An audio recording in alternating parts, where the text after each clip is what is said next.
Ya, assalamualaikum warahmatullahi wabarakatuh. Selamat malam, selamat tengah malam. Saat ini jam 11 29 menit, 30 menit ya. Setengah 12 malam, tanggal 16 bulan 9 2024. Eh, Konten engkong malam ini mungkin masih ada hubungannya dengan konten engkong sebelumnya. Ya, cuma kali ini konten Kong lebih mengkritisi kepada yayasan-yayasan sosial yang yayasan-yayasan sosial swasta maupun negeri maupun BUMN.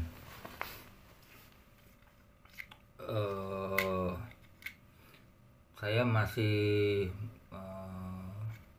cukup prihatin dengan yayasan-yayasan sosial itu yang katakanlah mereka bergerak memang di bidang sosial, membantu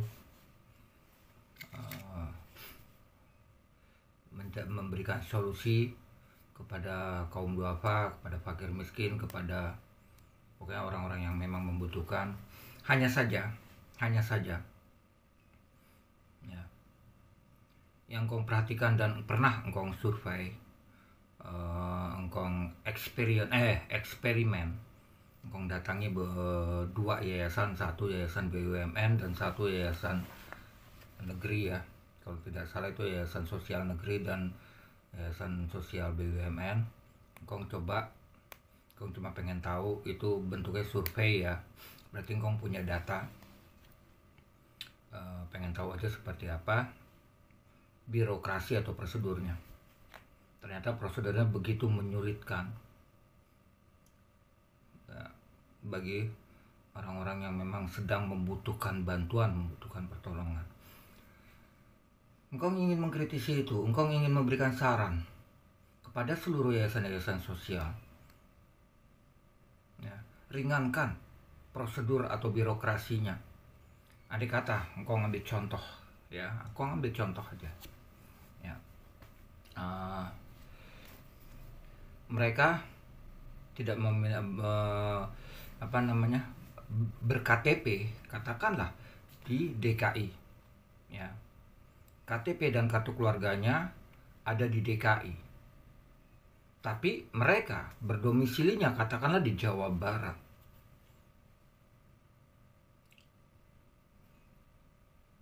Mereka mencoba mengajukan bantuan kepada yayasan-yayasan sosial itu, tapi faktanya yang diminta birokrasinya atau prosedurnya,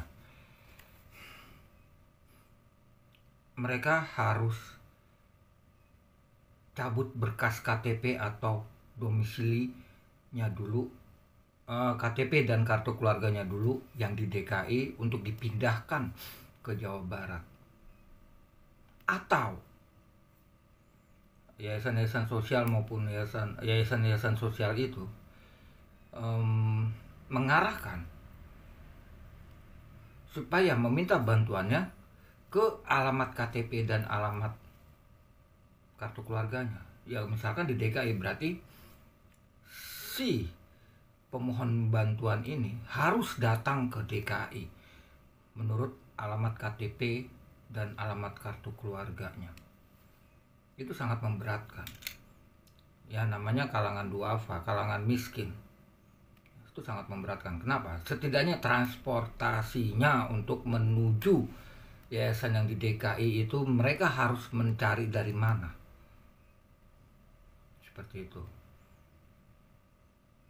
Mereka tidak berani berhutang kepada siapapun karena mungkin mereka mengukur kemampuan mereka. Kalau mereka berhutang untuk mencari pinjaman, untuk ongkos ke yang dituju, mereka belum tentu bisa mengembalikan, membayar. Karena apa? Tanda kutip, belum tentu juga di ACC atau disetujui oleh yayasan-yayasan sosial itu kan. Itu yang memberatkan mereka.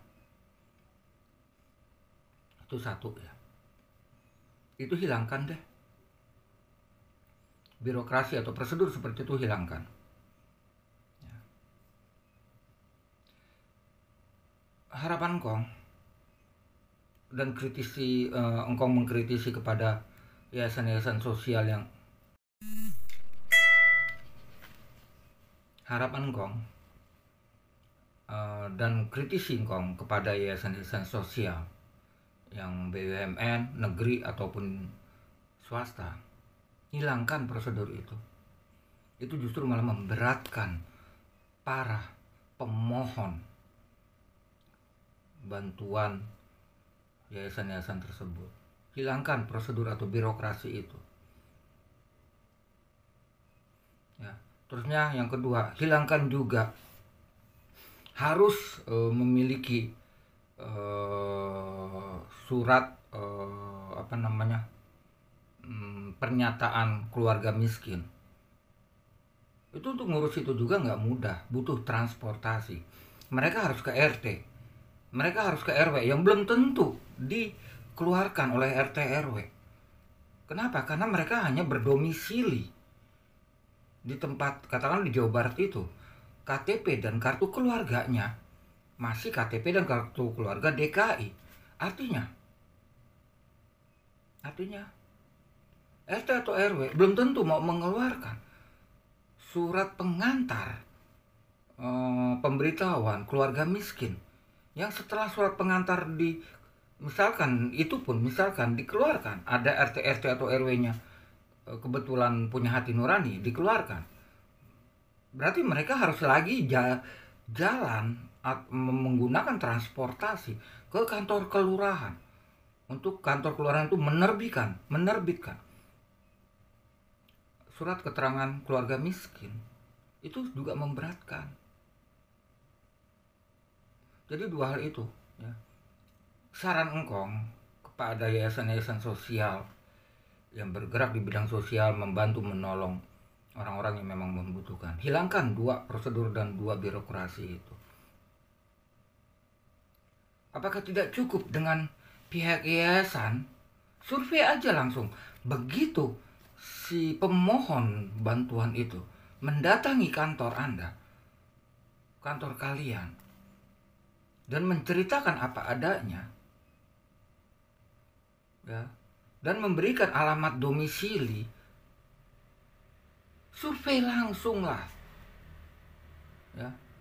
Pihak-pihak yayasan sosial itu, ya, relawan-relawannya, ya survei langsung aja ke lokasi yang ke alamat yang sudah diberikan oleh pemohon bantuan.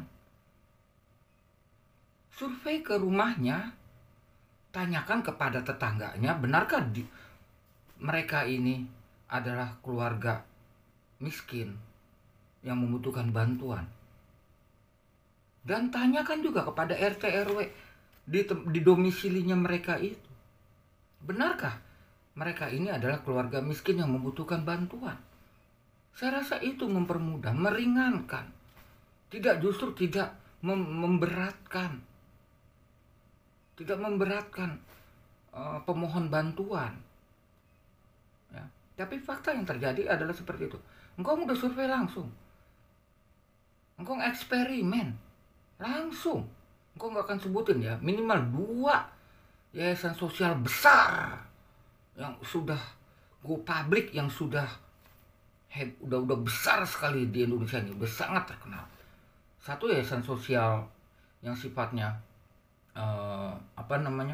BUMN atau pemerintah, dan yang satu lagi swasta. Itu yayasan sosial yang sangat besar. Kalau engkau sebutkan pasti semua tahu, tapi engkau nggak mau sebutkan itu, ya. Engkau survei, engkau eksperimen, engkau coba dengan itu. Birokrasinya memberatkan sekali. Cobalah 2 birokrasi itu dihapus, ya. Banyak sekali masyarakat yang membutuhkan bantuan, ya, yang kondisi dan situasinya persis yang engkau katakan. Mereka punya KTP dan kartu keluarga masih beralamat di DKI umpamanya, ya. Sedangkan mereka berdomisilinya di Jawa Barat atau di Kalimantan atau di mana gitu, ya. Apakah mungkin mereka harus memohon bantuannya pulang dulu ke DKI. Jadi memohon bantuannya kepada yayasan yang ada di DKI. Misalkan Kalimantan. Dari mana mereka punya ongkos itu? Nggak usah jauh-jauh Kalimantan deh. Dia ke alamat KTP dan alamat kartu keluarganya di DKI. Si pemohon bantuan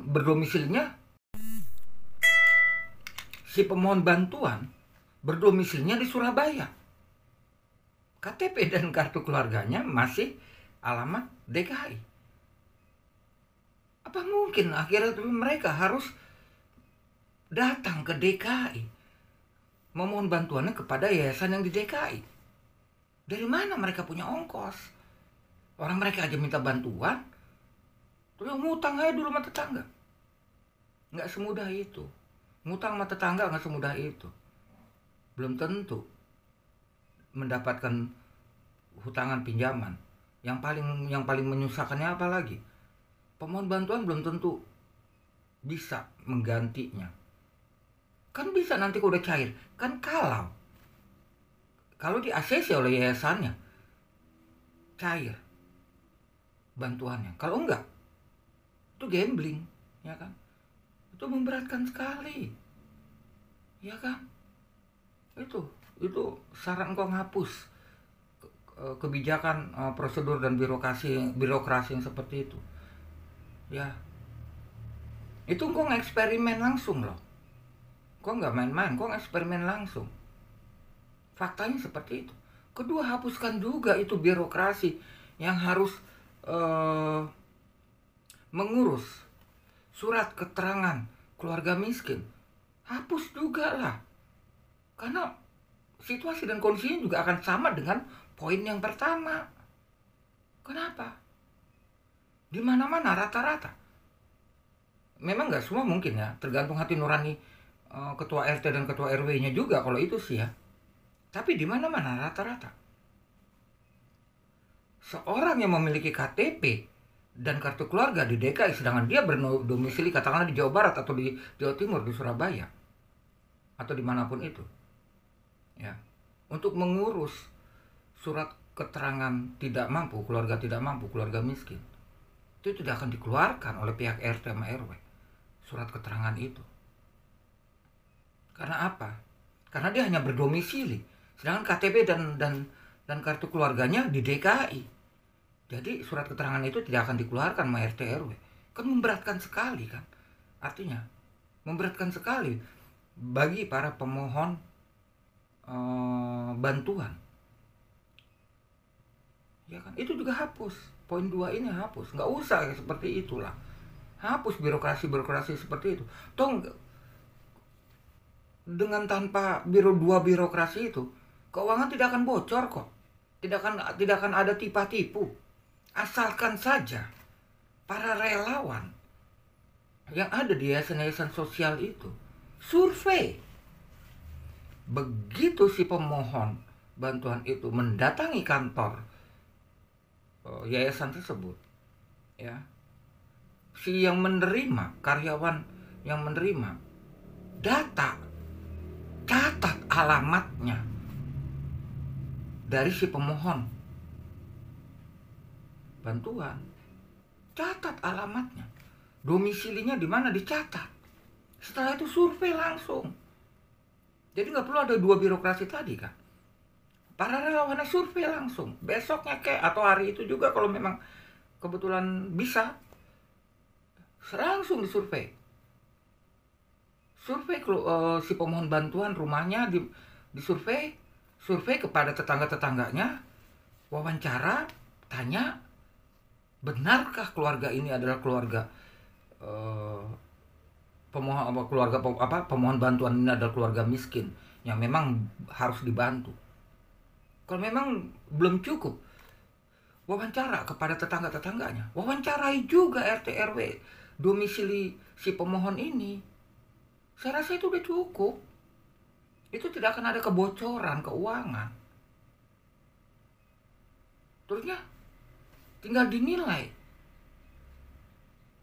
seberapa besar si pemohon bantuan ini membutuhkan. Entah itu bentuknya uang, entah bentuknya usaha atau apa. Selama itu selama itu normal, selama itu tidak berlebihan permohonan bantuannya, ya sudah gitu ya. Ini engkong khususkan saya secara pribadi mengkritisi kepada yayasan-yayasan sosial yang masih melakukan prosedur atau birokrasi yang 2 poin tadi. Engkong berharap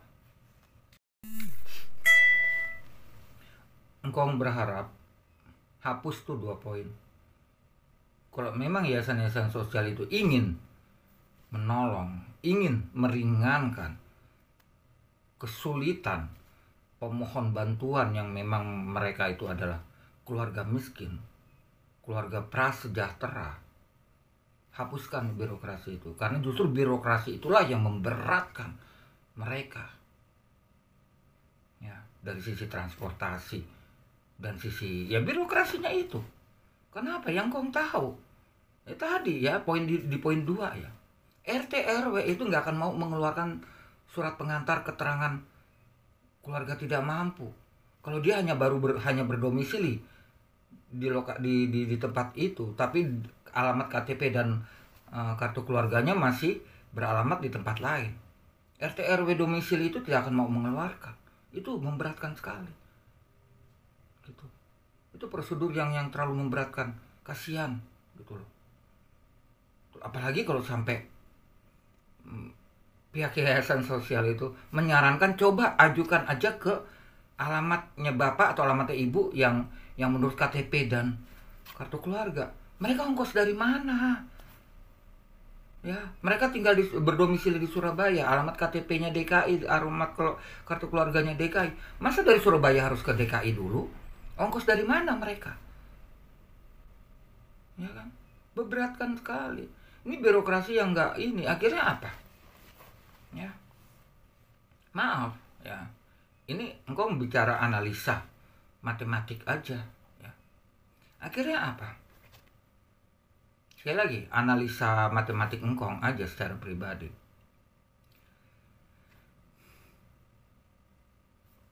Uang bantuan dari rakyat, dari masyarakat yang terkumpul di yayasan itu macet,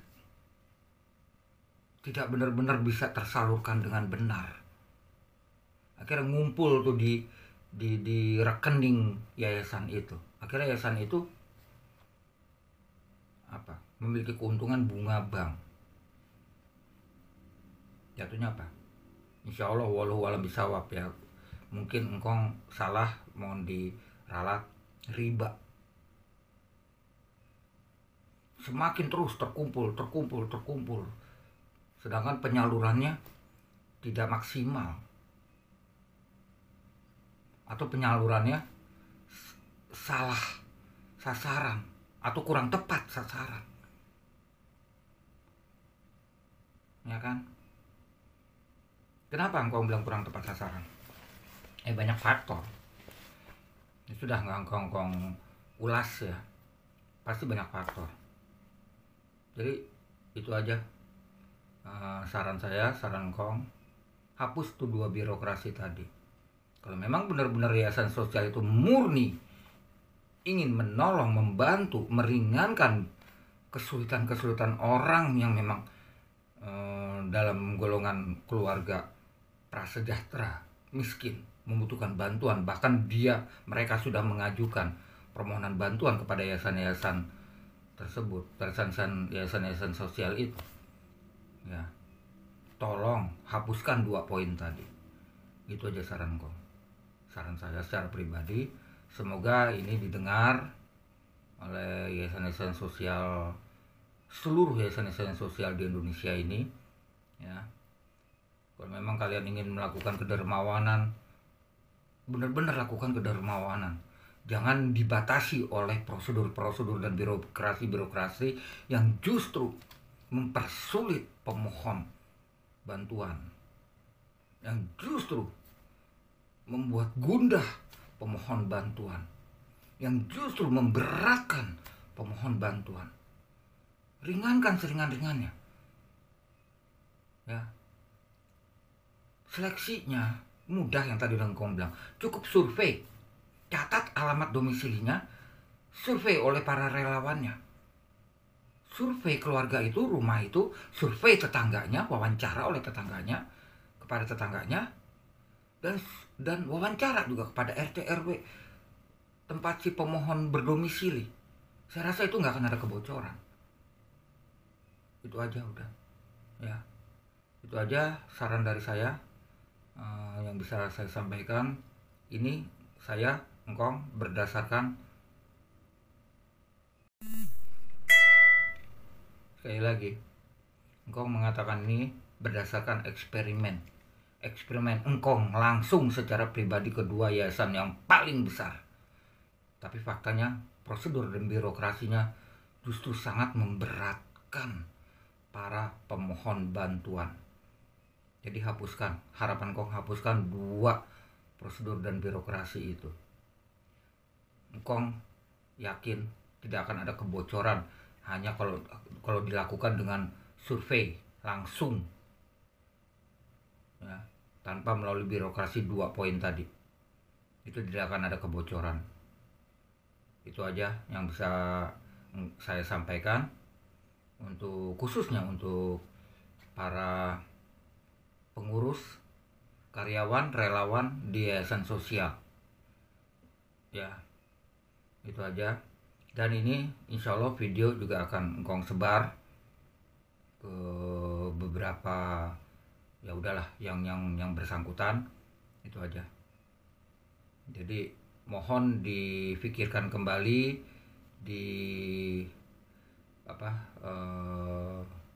pelajari lagi saran saya ini. Itu aja. Demi apa? Demi kemanusiaan. Itu aja yang saya harapkan. Oke, itu aja. Selamat malam. Wabillahi taufiq wal hidayah. Wassalamualaikum warahmatullahi wabarakatuh.